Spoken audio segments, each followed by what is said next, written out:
müssen sich vor Apples MacBook Air nicht verstecken. Die Geräte sind besonders flach und leicht, die Akkus halten 5 bis 8 Stunden und sie erwachen schnell aus dem Ruhezustand. Zugleich verfügen sie über die Leistung ausgewachsener Notebooks, sagt Florian Müssig vom Computermagazin CT. Weniger Gewicht hatten auch schon die Netbooks. Gegenüber diesen setzen sich die Ultrabooks mit einem größeren Bildschirm ab und mehr Rechenleistung.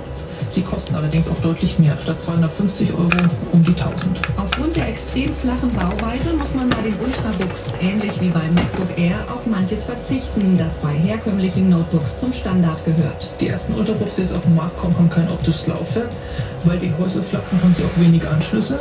Nur das Gerät von Asus hat auch einen USB 3-Anschluss, mit dem man Festplatten mit hoher Geschwindigkeit betreiben kann.